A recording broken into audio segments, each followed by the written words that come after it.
әйел адамның табысынан ері қаншалықты хақысы бар? Ер мен әйелдің табысын мен қайта-қайта көп айтамын, бауырлар, ер азаматтар. Мынандай нәрсе бар. Жанұяны алып атқан кезде, жанұялы болып атқан кезіңізде біліңіз, мойныңызға толмайтын алақоржын келді. Ол ешқашан толмайды, оны толтырам деп әуре де болмаңыз. Сондықтан асықпай, шамаңыз жеткенше өзіңіздің шамаңызбенен беліңізді үзіп алмай, алға өте ұзақ өмірді берсін деп қойып қимылдай бересіз. Әйеліңіздің, ер азаматқа әйелінің киім кешегі, шай тамағы, дәрі дәрмегі, бала қыздарының, ұл қыздарының өзінің киім кешегі, шай тамағы, дәрі дәрмегі еркектің мойнында парыз. Еркектің мойнында парыз. Осыны білу керек. Кейбір ер азаматтар өзінің әйелі үйінде жатса, сендер түк істемейсіңдер, мен тауып атырым деген міндеті дұрыс емес. Ол дұрыс емес міндет.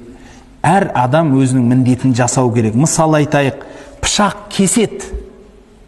Мен кесіп атырым деп міндет қыла алмайды ғой ол. Ол пышақ кеспесе, пышақ кеспейтін болса, не істейсіз оны? Айтыңызшы. Ол мусор болады ол. Еркек мал таппаса, кеспейтін пышақ болады ол. Еркек бағу керек. Еркек жанұясын сүйреу керек. Ол сол еркек. Жанұяны сүйрейтін, жанұяға жауабымды берем деп жауапкершілікті сезетін. Сондықтан жігіттер айтатыным, атқа мінгеспе дейді. Мінгескен соң артым ауырды деме дейді. Мінгеспей тұрып ойланып аңыз. Мініп алдыңыз ба? Енді ондай жылауға болмайды. Сүйреу керек. Сол үшін еркектің тапқанын еркек мен таптым деп міндет қылмасын. Бұл өзінің тапқаны. Құдай еркектің қимылдаса болды, береді. Уайымдамаңыз. Неге екенін айтайын ба? Өйткені сіз бұл жерде тек өзіңіздің несібеңізді іздеп шыққан жоқсыз. Әйеліңіз, бала шағаңыз, соның бәрінің ырысқы сіздің қолыңыздан келеді. Сол үшін сіз сәл қимылдасаңыз болды, бір адамның емес, бірнеше адамның несібесін тауып келетіңіз содан. Сол үшін сіз жәл қимылдап әрекет істеңіз, берекет Құдайдан.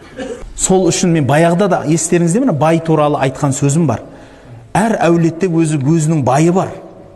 Неге бай болады дегенде, Құдай біріншіден өзі бай болуын қалады, бірақ екіншіде хикметі бар оның. Ол хикметі сол бір әулетте бір бай қылатыны адамдардың рызық несібесін осы бай арқылы төгіп береді.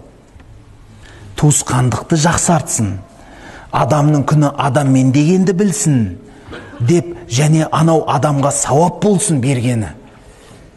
Мынау адам алып атқанда да жақын тұтсын, бір-бірімен жақындайды деп, Алла Тағала хикмет қылып, басқаның рызқын біреуге беріп қояды қол арқылы. Сол үшін мысал имам Абу Ханифа рахматулла алейх малын садақасын, бірінші зекетін беріп болғасын садақа береді екен.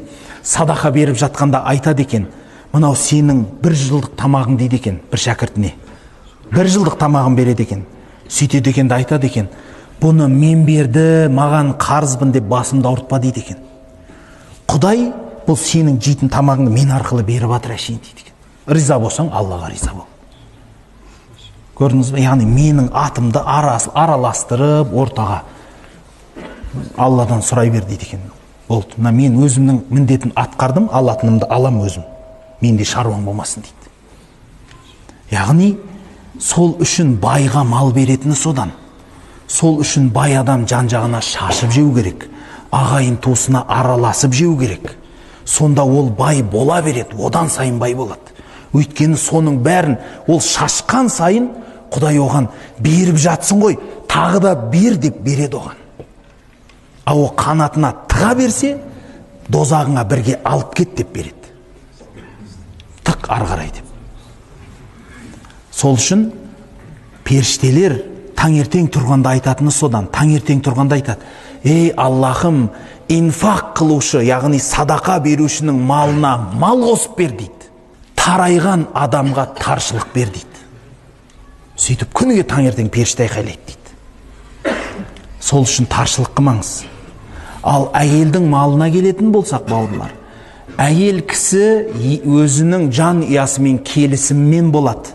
Егер менің тапқан малым осы жанұяма ризамын деп берсе, болады. Болады.